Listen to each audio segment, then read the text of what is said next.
Having suffered massive defeats to Galway in the Leinster Championship, both Laois and Dublin were hopeful of reigniting their summers with a victory in O'Moore Park yesterday evening, and it was Dublin who made the dream start with a goal inside 30 seconds for Mark Schutte. And 5 minutes later, Schutte grabbed a second goal. He superbly gathered Johnny McCaffrey's long delivery before deftly finishing to the net past Owen Riley, and the Dubs were 7 points in front. Laois, playing with the aid of a stiff breeze in the opening half, badly needed scores. Chad Dwyer's long-range effort reduced the deficit to 5 points in the 14th minute. And it seemed to spark Laois into life, as they reeled off 6 of the next 7 points, including this monster effort again from Dwyer. And by the 23rd minute, a Zane Keenan point had the sides level at 2-4 to 10 points.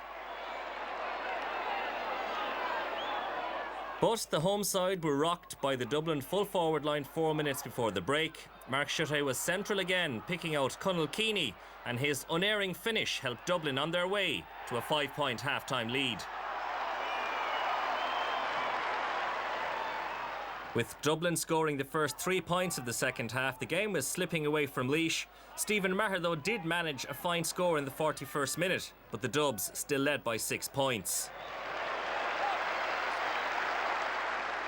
And despite one of the scores of the match from centre half-back Matthew Whelan, you always felt that Laois really needed goals to have any chance of progressing. As the game entered the final stages of a flat second half, Dublin scored their 4th goal of the match. Danny Sutcliffe set up substitute David O'Callaghan, and Dotsey made no mistake to ensure the journey back up the M7 would be a sweet one for the boys in blue. Disappointment for Laois as their championship journey is over, while the Dubs can look forward to more action next weekend. Final score, Dublin 4-17, Laois 19 points.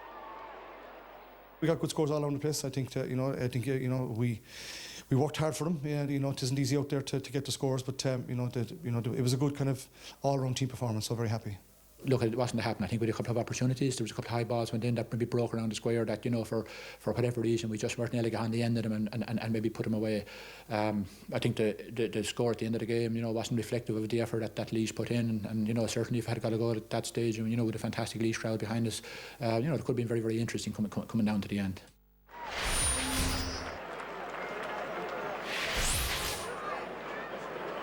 Once one of hurling's great rivalries, with All-Ireland titles regularly on the radar for both Clare and Offaly. But times have changed since Davy Fitzgerald and Brian Whelan took to the field of play. Fitzgerald and Clare will no doubt still be looking towards hurling in September. And Conor McGrath got them off to a nice start in a game in which they were never really expected to struggle. But for Whelan's Offaly, these days are about trying simply to compete at some level. Clare's fast-running hurling didn't give them that chance, neither did Darragh Honan. He set up McGrath for Clare's first goal, 7 minutes gone, and they were already 6 in front. But that didn't launch an onslaught. Instead, Offaly settled, with Shane Dooley making the scoreboard more respectable, although the visitors did need their keeper James Dempsey to pull off a couple of impressive saves, that one from Colin Ryan. Clare went into the second half 7 ahead, but not in total control just yet. And Sean Cleary reduced that to just 6 shortly after the restart. But that was as close as they were to come. Moments later, Patrick Kelly's puck out went all the way to John Conlon, and he was given plenty of time and space to grab Clare's second goal of the game. And this time, the 2013 All-Ireland champions did stamp their authority and piled on the scores. Tony Kelly scored 6 from play and also produced one of the highlights, on his way to setting up Shane O'Donnell for goal number 3. A few cobwebs shaken off in the first half, but as the game went on, this became a dominant Clare display. Honan's return is a boost, and Colm Galvin even made a late appearance. Conor McGrath chipped in with 1-4, but Kelly was probably the real star. 326 to 15 points gets Davy Fitzgerald's men their first championship win since the All-Ireland final replay 2 years ago, and signals their intent to challenge for Liam McCarthy 2015.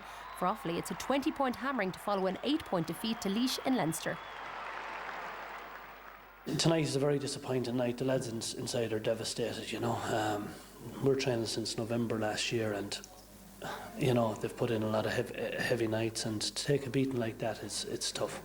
For Brian Wheelhen, is tonight your last night, or are you going to go at it again, do you think? I don't know, to be honest, Marty. That's, I suppose, something for the county board to decide, really. But from my point of view, whoever is involved with Offaly Hurling next year, I'll be behind them 100%. You know, I hurled with Offaly all my life, and it's in my interest to see Offaly, you know, back up there. Our ball handling for most of the game was pretty good, you know, but the lads have been working exceptionally hard all year, you know, and we just need a small little break, you know, and it was nice to get the win today. Now, I thought Offaly in parts of first that they really came at us and they were working back in numbers and they were trying to do a lot of things well, and I suppose we just got the goals at the right time. But fair play to Offaly, like they'll always battle away, you know, but I suppose in the second half we just got a few goals and we took off again. Yeah, Offaly did indeed battle away, but Anthony, you were really impressed with the Clare attack. Yeah, Des, I think, you know, I saw it in the club game, Darragh Honan against my own club, and he did rack against us in a draw and a replay, and him back to form is a huge thing. Conor McGrath back in the other corner, Shane O'Donnell, there isn't a full back line in the country who want to mark the three of those. They're very impressive, and, you know, a lot of Clare supporters have been talking about getting more guys up front at times, but I think they varied it brilliantly today. We see here the three of them, Honan jinked inside, McGrath, dancing feet he has, and what a finish to the corner. But O'Donnell was there as well. Now we see here, we see Honan. This is what really creates space. That unselfish run out the field. His man is dragged with him. He opens the space for Tony Kelly. Kelly does what only Kelly can do, of course, absolute class, and throws it over your man's head inside to O'Donnell. Doesn't take it first time, but the whipped on ball to the net. The one-on-one situation created again here. A long puck out. Again, we see the run out the field by the lads. We see Honan coming out towards John Conlon, his clubmate, knows what's happening, takes his man with him, leaves the space for John Conlon.